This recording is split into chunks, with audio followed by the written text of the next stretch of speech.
Hello दोस्तों। कभी सोचा है कि इस दुनिया में कुछ लोग जैसे चाहें वैसे लोगों को कंट्रोल कर लेते हैं। कुछ लोग किसी भी मुश्किल हालात में भी पावरफुल नजर आते हैं, जबकि बाकी लोग सिर्फ देखते रह जाते हैं। क्या ये किस्मत है या कुछ ऐसा जो हमें कभी सिखाया ही नहीं गया? पावर, ये एक ऐसा वर्ड है जिसे सुनते ही हमारे दिमाग में कई इमेजेस बनती हैं। कभी पॉलिटिक्स, कभी बिजनेस, कभी किसी टॉक्सिक रिलेशनशिप की याद। लेकिन सच्चाई ये है कि पावर हर इंसान की जिंदगी का वो इनविजिबल हिस्सा है जो हर रिलेशनशिप, हर डील और हर इंटरेक्शन के पीछे क्वाइटली ऑपरेट कर रही होती है। इमेजिन करो, एक ऐसा इंसान जो हमेशा सबका फेवरेट बना रहता है, प्रमोशन उसी को मिलता है, लोग उसी की बात मानते हैं, और आप सोचते रह जाते हो आखिर ऐसा क्या है इसमें। वो कोई जादू नहीं करता, बस उसे वो हिडन रूल्स पता है जो दुनिया साइलेंटली फॉलो करती है, लेकिन ओपनली कोई बताता नहीं। ये दुनिया सीधी नहीं है। यहां सीधी बात करने वाले लोग अक्सर इग्नोर कर दिए जाते हैं, और जो अपनी चालें चुपचाप चलते हैं वही गेम जीतते हैं। कुछ लोग चार्म से जीतते हैं, कुछ फियर से, और कुछ लोग मैनिपुलेट करना आर्ट की तरह जानते हैं। लेकिन जो सबसे बड़ा गेम चेंजर है वो ये जानना है कि कब कौन सी चाल चलनी है, और यही गेम सिखाती है द 48 लॉज ऑफ पावर। ये किताब कोई मोटिवेशनल कहानी नहीं है, ये एक रियलिटी चेक है, एक ऐसा ब्रूटली ऑनेस्ट मैनुअल जो आपको पावर के वो सीक्रेट्स बताता है जिनके बारे में हम सिर्फ फील करते हैं पर कभी समझ नहीं पाते। ये किताब आपको सीधा रास्ता नहीं दिखाती, बल्कि उस मेज में नेविगेट करना सिखाती है जहां हर इंसान अपने फायदे के लिए एक मास्क पहनकर घूम रहा है। शायद आप सोच रहे हों, क्या ये किताब दूसरों को कंट्रोल करने के लिए है? नहीं, ये किताब खुद को कंट्रोल में रखने के लिए है, ताकि जब कोई और आपको गेम में फंसाने की कोशिश करे तो आप उससे एक कदम आगे हों। क्योंकि पावर सिर्फ ताकत नहीं है, ये एक साइलेंट वेपन है, और जो इस वेपन को चलाना सीख गया वो किसी भी बैटलफील्ड में अकेला भी खड़ा हो जाए तो जीत उसी की होती है। इस वीडियो में हम इस किताब के 10 मोस्ट इंपॉर्टेंट लॉज को समझेंगे जो आपकी सोच को पूरी तरह बदल देंगे। तो चलिए शुरू करते हैं। Law 1, never outshine the master. कभी सोचा है कि आपकी मेहनत, आपका टैलेंट और आपकी ईमानदारी के बावजूद जिंदगी में कुछ लोग आपसे आगे क्यों निकल जाते हैं? आपने शायद कई बार महसूस किया होगा कि जब आपने किसी काम में एक्सेलेंस दिखाई, जब आपने पूरी लगन से किसी प्रोजेक्ट को संभाला, तो तारीफ तो दूर, सामने वाले का बिहेवियर ही बदल गया। अचानक वो आपसे बचने लगा, आपको नजरअंदाज करने लगा, या फिर आपके ही खिलाफ माहौल बनने लगा। पर क्यों? क्या टैलेंट होना एक गलती है? क्या काबिल होना गुनाह है? नहीं, गुनाह नहीं है, पर यह दुनिया सीधी नहीं चलती। और सबसे पहला रूल जो अक्सर हमें कोई नहीं बताता वो ये है, नेवर आउटशाइन द मास्टर। मतलब ये कि जिस भी इंसान के अंडर आप काम कर रहे हो, चाहे वो आपका बॉस हो, आपका टीचर हो, आपका सीनियर हो, या कोई भी ऐसा इंसान जिसके ईगो को आप छू सकते हो, उसके सामने कभी इतना मत चमको कि उसे अपने ही होने पर डाउट हो जाए। पावर की दुनिया में ईगो बहुत फ्रेजाइल चीज होती है। जो लोग ऊंचे पदों पर होते हैं उनके अंदर अक्सर इनसिक्योरिटी बहुत गहरी होती है, पर वो उसे कभी जाहिर नहीं करते। और जब आप उनके सामने अपनी ब्रिलियंस दिखाते हो तो वो इम्प्रेस्ड नहीं होते, वो थ्रेटन्ड महसूस करते हैं। इमेजिन करो, एक कोर्ट रूम है, राजा बैठा है और दरबारियों की भीड़ जमा है। अब एक नया नौजवान आता है, इतना ज्यादा स्मार्ट, इतना चार्मिंग, इतना टैलेंटेड कि हर किसी की निगाह उसी पर टिक जाती है। राजा पहले मुस्कुराता है, फिर चुप हो जाता है, और धीरे धीरे उस नौजवान के लिए दरबार का माहौल बदलने लगता है। क्यों? क्योंकि स्पॉटलाइट अब राजा से हटकर उस पर चली गई थी। यही होता है जब आप अपने मास्टर से ज्यादा शाइन करने लगते हो, चाहे आपका इरादा प्योर हो, चाहे आप बस अच्छा काम करना चाहते हो। लेकिन अगर आपका टैलेंट सामने वाले की ईगो को हर्ट कर देता है तो आप गेम हार चुके होते हो, बिना कोई गलती किए। इस लॉ का सच बड़ा कड़वा है, लेकिन उतना ही जरूरी, क्योंकि जो लोग इमोशनली इंटेलिजेंट होते हैं वो जानते हैं कि कब अपनी लाइट डिम करनी है और कब किसी और की ईगो को पॉलिश करना है। कभी कभी जिंदगी में आगे बढ़ने के लिए स्मार्ट होना काफी नहीं होता। आपको डिप्लोमेटिक भी बनना पड़ता है। आपको यह समझना पड़ता है कि किस समय पर कितना बोलना है, किसकी तारीफ करनी है और कब खुद को पीछे रखना है, ताकि लॉन्ग टर्म में आप गेम जीत सकें। पावर की दुनिया में सर्वाइवल के अपने रूल्स होते हैं और ये पहला रूल एक इनविजिबल आर्मर की तरह काम करता है। जो लोग इस लॉ को इग्नोर करते हैं, वो चाहे कितने भी टैलेंटेड हों, एक ना एक दिन खुद ही अपनी जगह खो बैठते हैं। तो अगली बार जब आप किसी इंपॉर्टेंट इंसान के सामने हों, अपने वर्ड्स, अपनी बॉडी लैंग्वेज और अपनी चमक को थोड़ा कंट्रोल में रखिए। याद रखिए, ब्रिलियंस दिखाने के लिए एक सही टाइम और सही जगह जरूरी होती है, और अगर आप ये समझ गए तो आपने पावर का पहला गेट पास हासिल कर लिया। Law 2, conceal your intentions. आप जब भी कोई प्लान बनाते हो, कोई बड़ा सपना देखते हो या किसी गोल की तरफ साइलेंटली बढ़ते हो, क्या आपको कभी ऐसा फील हुआ है कि दुनिया जैसे अचानक आपके रास्ते में रुकावट बन जाती है? लोग आपके खिलाफ बातें करने लगते हैं, चीजें उलझने लगती हैं और जो आप सोच रहे थे वो पूरा होने से पहले ही बिखर जाता है। कहीं ऐसा तो नहीं कि आपने अपनी इंटेंशंस जल्दी रिवील कर दी थीं? इस दुनिया में सबसे ज्यादा डेंजरस चीज है खुलकर अपने इरादे जाहिर करना। Conceal your intentions. ये लॉ सिखाती है कि अपने असली प्लान्स और गोल्स को हमेशा पर्दे के पीछे रखना चाहिए। जैसे कोई जादूगर अपने ट्रिक्स को स्टेज पर दिखाता है, लेकिन असली राज हमेशा छुपा रहता है। जब लोग नहीं जानते कि आप क्या करने वाले हो, तब वो आपको रोक नहीं सकते।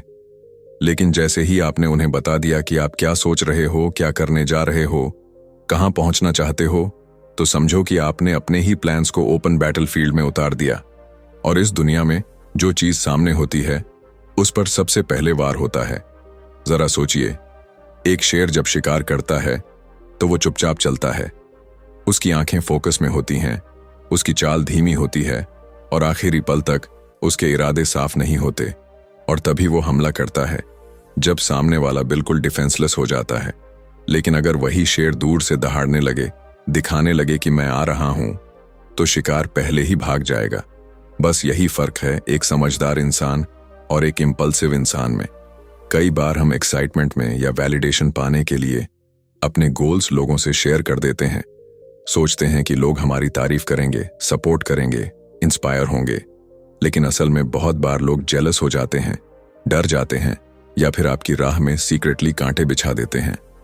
पावर का खेल छुप कर खेला जाता है। जब आप किसी नेगोशिएशन में हों, किसी डील में हों या जिंदगी की किसी भी पावर गेम में हों, तो अपने कार्ड्स छुपाकर खेलिए। सामने वाले को सिर्फ उतना दिखाइए जितना दिखाना जरूरी हो, और उतना सोचने दीजिए जितना आप चाहें।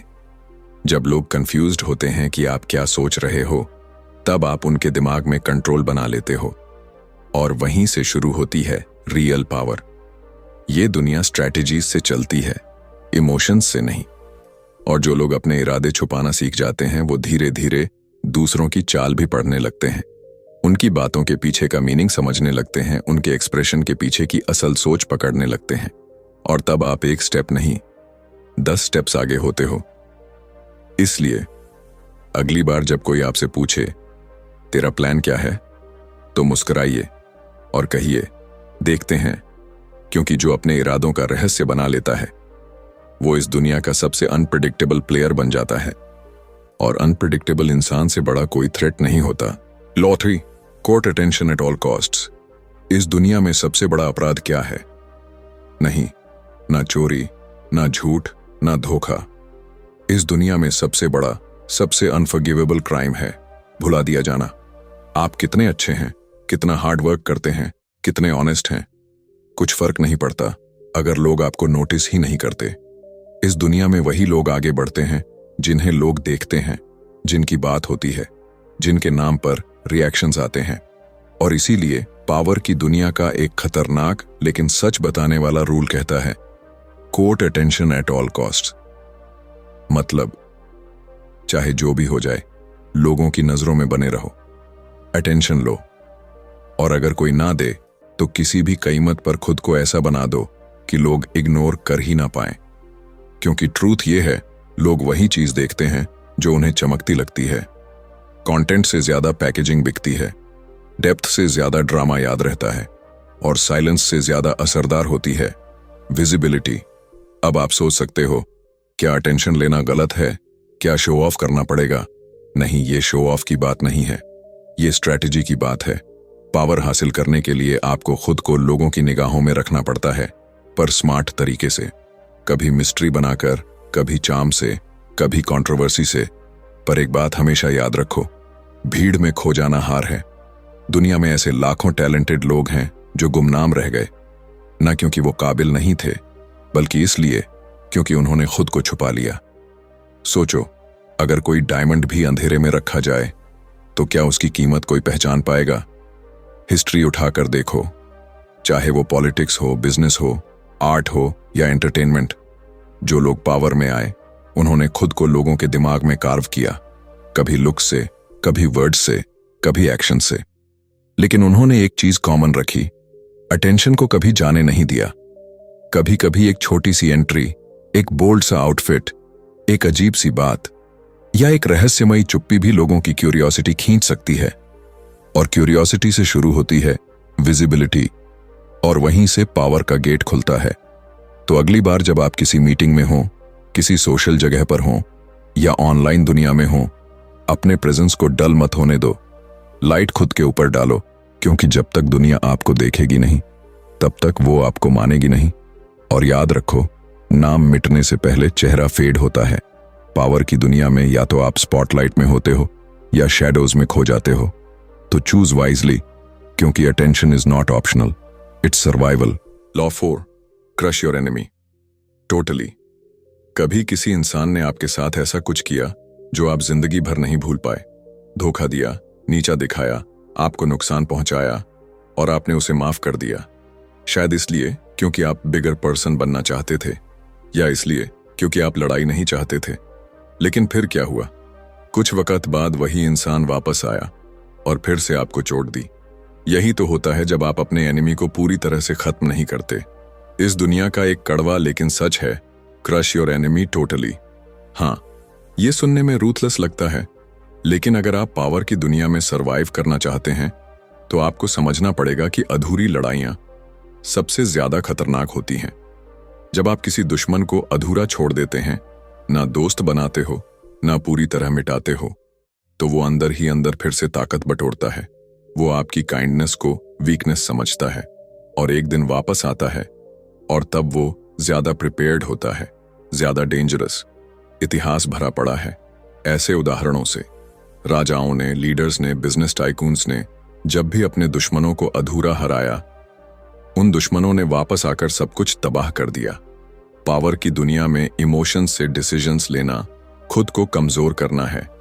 मर्सी दिखाना नोबल क्वालिटी है, लेकिन स्ट्रैटेजी में मर्सी की कोई जगह नहीं होती, क्योंकि दुश्मन कभी नहीं भूलता कि आपने उसे गिराया था। वो छुपेगा, झुकेगा, मुस्कुराएगा, लेकिन अंदर से वो सिर्फ एक ही चीज याद रखेगा कि एक दिन आपने उसे कमजोर महसूस करवाया था, और उस एक ह्यूमिलिएशन के बदले में वो जिंदगी भर बदला लेने की प्लानिंग करता रहेगा। इसलिए अगर आपको खुद को सुरक्षित रखना है, अपनी स्पेस प्रोटेक्ट करनी है, अपने सपनों को बचाना है, तो जब भी आप किसी एनिमी को हराएं, उसे इतना पूरी तरह से हरा दो कि वो दोबारा उठने की हिम्मत ना करे। उसे ऐसी हार दो कि वो आपकी तरफ देखने से भी डरे। उसके पास वापसी का कोई रास्ता, कोई सपोर्ट, कोई होप ही ना बचे। ये रूल सिखाता है, पावर कंपैशन से नहीं, क्लैरिटी से आती है। कभी कभी खुद को बचाने के लिए आपको कठोर बनना पड़ता है, और अगर आप ये सोचकर किसी को छोड़ देते हो कि अब ये क्या कर लेगा, तो समझ लो कि अगला वार उसी का होगा। पावर का असली टेस्ट तब होता है जब आप अपने एनिमी को कंट्रोल नहीं, खत्म करते हो। तो अगली बार जब कोई आपको नीचा दिखाए, आपके खिलाफ प्लॉटिंग करे, आपके रास्ते में कांटे बिछाए, याद रखना, अधूरी सज्जा दुश्मन के लिए नई शुरुआत होती है। और आप अगर वाकई अपनी शांति, अपनी ग्रोथ और अपनी जीत को बचाना चाहते हो, तो crush your enemy totally. Law 5, use absence to increase respect and honour. क्या आपने कभी किसी इंसान की वैल्यू तब ज्यादा महसूस की जब वो आपकी जिंदगी से चला गया? जब वो सामने था तो शायद आपने उसकी बातों को, उसकी प्रेजेंस को टेकन फॉर ग्रांटेड लिया। लेकिन जब वो दूर हुआ, अचानक उसकी अहमियत हर पल महसूस होने लगी। यही इंसानी फितरत है, जो चीज हमेशा सामने हो वो नजरअंदाज हो जाती है, और जो चीज अचानक रेयर बन जाए उसकी वैल्यू आसमान छू जाती है। पावर की दुनिया में यही प्रिंसिपल काम करता है। Use absence to increase respect and honour. मतलब हमेशा अवेलेबल मत रहो। कभी कभी खुद को दूर करना, साइलेंस में चले जाना, अपनी मौजूदगी को हटा लेना सबसे ज्यादा पावरफुल मूव होता है। जब आप हर जगह दिखते हो, हर बात में शामिल होते हो, हर टाइम प्रेजेंट रहते हो, तो लोग आपको प्रिडिक्टेबल समझने लगते हैं। आपकी इंपॉर्टेंस धीरे धीरे बैकग्राउंड नॉइज बन जाती है। फिर चाहे आप कितना भी वैल्यूएबल हो, आप बस नॉर्मल बनकर रह जाते हो। पर जैसे ही आप अचानक सीन से हट जाते हो, लोगों को रियलाइज होता है कि आपने कंट्रीब्यूट क्या किया था, आपकी वैल्यू क्या थी। आपका एब्सेंस आपकी प्रेजेंस से ज्यादा इंपैक्टफुल हो जाता है। इमेजिन करो, एक म्यूजिशियन है जो हर हफ्ते कंसर्ट करता है। धीरे धीरे उसकी ऑडियंस कम होने लगती है, लेकिन वही म्यूजिशियन अगर साल में सिर्फ एक बार परफॉर्म करे तो लोग टिकट के लिए लाइन में लग जाते हैं। क्यों? क्योंकि रैरिटी क्रिएट्स रिस्पेक्ट। कम दिखो, लेकिन जब भी दिखो तो इम्पैक्ट छोड़ दो। पावरफुल लोग अपने टाइम, एनर्जी और प्रेजेंस को इतना इजीली एक्सेसिबल नहीं बनाते। वो अपनी वैल्यू को कॉन्शियसली बढ़ाते हैं, और ये तब होता है जब वो समय समय पर गायब हो जाते हैं। कभी कभी आपकी चुप्पी आपकी सबसे तेज आवाज बन सकती है। कभी कभी आपकी गैर मौजूदगी आपकी सबसे बड़ी मौजूदगी बन जाती है। और यही साइकोलॉजी का मास्टर स्ट्रोक है। जब लोग आपको मिस करने लगते हैं, तभी आप उनके दिमाग में जगह बनाते हो, और जब आप किसी के दिमाग में बैठ गए तो वहीं से शुरू होती है असली पावर। लेकिन ध्यान रखो, ये गेम बैलेंस का है। अगर आप ज्यादा देर तक गायब रहो तो लोग भूल भी सकते हैं, पर अगर सही समय पर सही तरीके से अपनी एब्सेंस को प्ले किया जाए तो आप लोगों की रिस्पेक्ट और ऑनर को कई गुना बढ़ा सकते हो। तो अगली बार जब लगे कि लोग आपको हल्के में लेने लगे हैं, जब लगे कि आपकी बातों को सीरियस नहीं लिया जा रहा, खुद को पीछे खींच लो। खुद को इतना आम मत बनाओ कि लोग आपकी इंपॉर्टेंस को महसूस ही ना करें, क्योंकि जब आप रह रहकर डिसअपीयर होते हो, तभी लोग आपके वापस आने का इंतजार करते हैं, और इंतजार पावर की सबसे सच्ची निशानी है। Law 6, discover each man's thumb screw. हर इंसान के पास एक कमजोरी होती है, कोई दर्द, कोई डर, कोई ऐसा जख्म जिसे वो दुनिया से छुपा कर रखता है। बाहर से वो चाहे जितना भी स्ट्रांग लगे, कॉन्फिडेंट हो या पावरफुल दिखे, अंदर कहीं ना कहीं कुछ ऐसा होता है जो उसे तोड़ सकता है। पावर की दुनिया में इसी को कहते हैं thumb screw. Discover each man's thumb screw, यानी अगर आप किसी इंसान की असली कमजोरी जान जाते हो तो आप उसके ऊपर इनविजिबल कंट्रोल बना सकते हो। अब जरा सोचिए, आप किसी के सामने बैठते हो, वो नॉर्मल दिख रहा है, मुस्कुरा रहा है, बात कर रहा है, लेकिन आपको पता है उसकी अंदरूनी चाहत क्या है, उसका सबसे बड़ा डर क्या है, या वो कौन सी चीज है जो उसे आसानी से मैनिपुलेट किया जा सकता है। तो उस पल पावर आपके हाथ में होती है, क्योंकि अब आप उसके बिहेवियर को समझते नहीं, ड्राइव करते हो।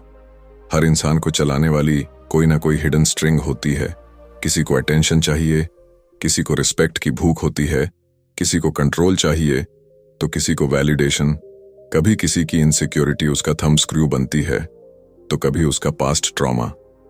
पर यह थंब स्क्रू अचानक रिवील नहीं होता। इसे ढूंढने के लिए पेशेंस चाहिए, ऑब्जर्वेशन चाहिए, और साइलेंस में सुनने की आर्ट चाहिए। जब आप किसी से बात करते हो, उसकी आईज ऑब्जर्व करो, उसके रिएक्शंस पर ध्यान दो।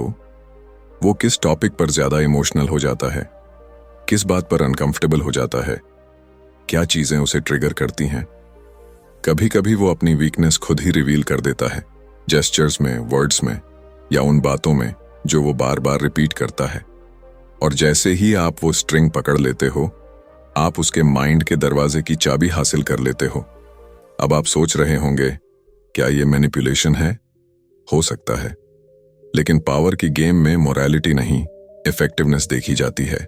यह लॉ सिर्फ दूसरों को कंट्रोल करने के लिए नहीं, खुद को बचाने के लिए भी है। क्योंकि जब आप दूसरों का थंब स्क्रू पहचानना सीखते हो, तब आप ये भी जान जाते हो कि कोई आपका कहां से कंट्रोल कर सकता है, और फिर आप खुद की रक्षा कर पाते हो।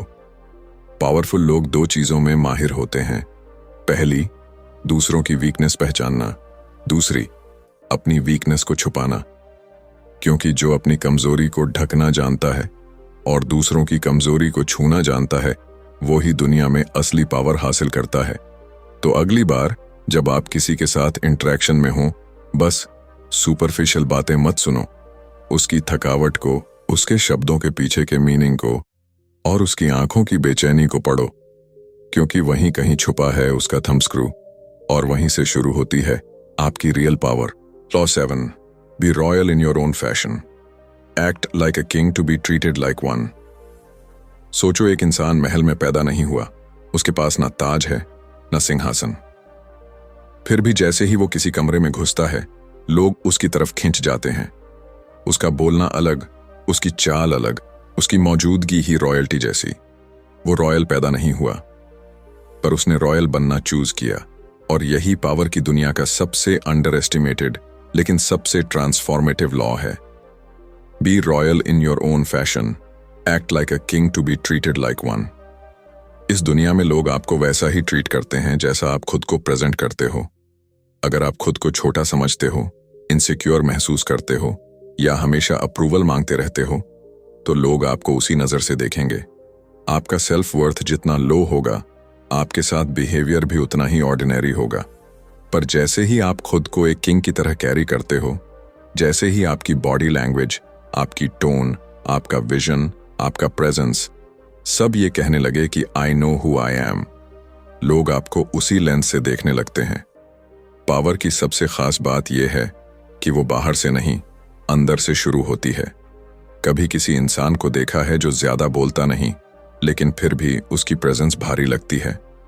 वो अपनी सेल्फ इमेज को इस तरह डिजाइन करता है कि दुनिया उसकी वैल्यू को मिरर की तरह रिफ्लेक्ट करती है। कई लोग सोचते हैं, जब मेरे पास पैसे होंगे तब मैं कॉन्फिडेंट बनूंगा, जब स्टेटस आएगा तब मैं खुद को बेहतर समझूंगा।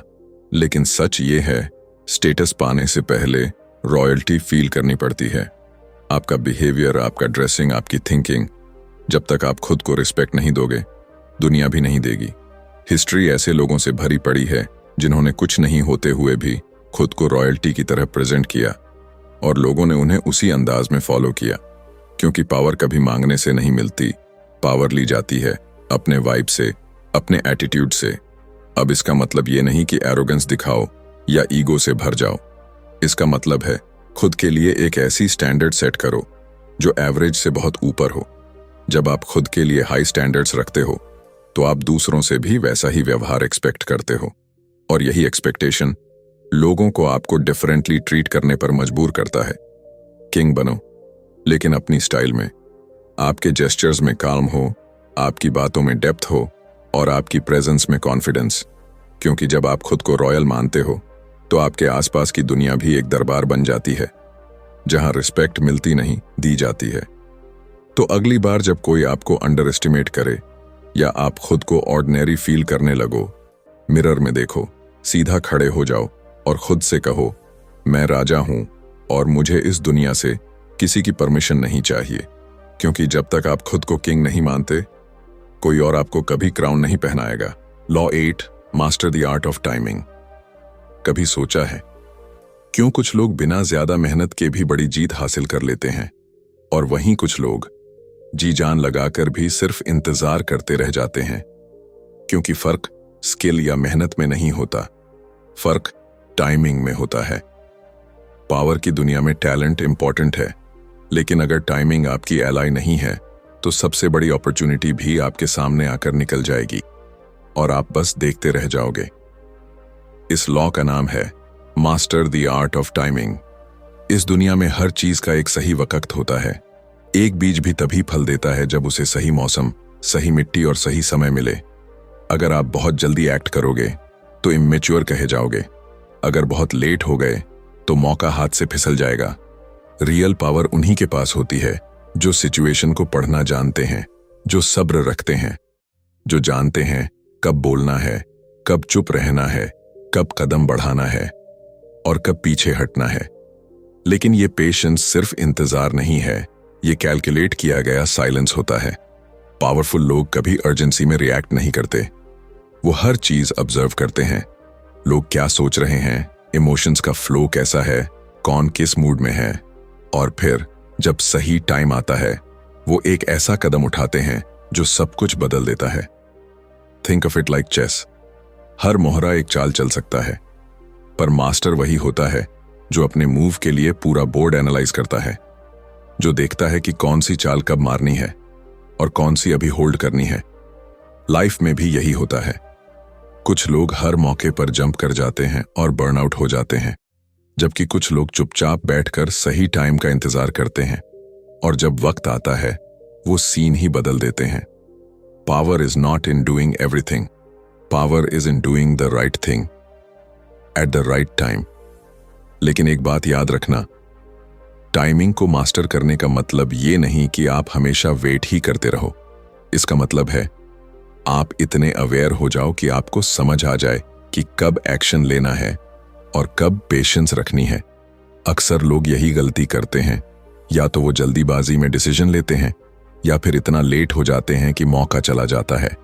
पर जो इंसान वक्त की धड़कनों को सुनना सीख जाता है वो हर डिफीट को भी विक्ट्री में बदल सकता है। तो आज से एक नई सोच के साथ जीना शुरू करो। हर डिसीजन से पहले खुद से सिर्फ एक सवाल पूछो, is this the right time? और जब जवाब दिल से मिले तब पूरा कदम भरोसे से बढ़ाओ, क्योंकि टाइमिंग सिर्फ एक डिटेल नहीं है, timing is the game. Law 9, despise the free lunch. कभी किसी ने आपको कुछ फ्री में दिया है, बिना मांगे, बिना किसी रीजन के? शुरुआत में अच्छा लगता है ना? एकदम वाओ क्या किस्मत है जैसा फील होता है। लेकिन रुकिए, यहीं से शुरू होती है पावर की सबसे छुपी हुई चाल। क्योंकि इस दुनिया में कुछ भी फ्री नहीं होता। जो चीज आपको बिना कीमत दिए मिलती है उसमें अक्सर कोई हिडन कॉस्ट छुपा होता है, चाहे वो गिल्ट हो, कंट्रोल हो या फिर आपकी सेल्फ रिस्पेक्ट की छोटी सी कुर्बानी। चैप्टर 40 कहता है डिस्पाइज द फ्री लंच, यानी अगर आपको कोई चीज मुफ्त में मिल रही है तो उस पर शक करो, क्योंकि फ्री की चीजें सिर्फ बाहर से शाइनी लगती हैं, अंदर से वो आपकी पावर को खा जाती हैं। पावरफुल लोग कभी फ्री फेवर पर डिपेंड नहीं करते, वो गिव एंड टेक की साइकोलॉजी को समझते हैं। क्योंकि अगर आप बार बार फ्री चीजें एक्सेप्ट करते हो तो सामने वाला धीरे धीरे आप पर क्लेम जमा लेता है। शुरू में वो आपको छोटा सा गिफ्ट देगा, फिर धीरे धीरे वो एक्सपेक्ट करेगा कि आप उसके हिसाब से सोचो, चलो, एक्ट करो। और आप सोचोगे मैंने तो बस हेल्प ली थी, लेकिन असल में आपने अपनी इंडिपेंडेंस की पहली ईंट वहीं गिरा दी थी। पावर लेने से नहीं आती, पावर देने से आती है। जब आप खुद अपने रिसोर्सेज पर निर्भर होते हो, जब आप अपनी कीमत जानते हो, तभी आप अपनी रिस्पेक्ट बनाए रखते हो। अब ये जरूरी नहीं कि हर फ्री चीज ट्रैप हो, पर जब आप आदत बना लेते हो हर चीज बिना कॉस्ट लेने की, तो आप खुद को मजबूरियों की इनविजिबल चेन में बांध देते हो। पावरफुल लोग हमेशा पे करते हैं, कभी पैसों से, कभी फेवर से, कभी टाइम से, क्योंकि उन्हें पता है पेमेंट इक्वल्स फ्रीडम। और जहां फ्रीडम होती है वहीं रियल पावर होती है।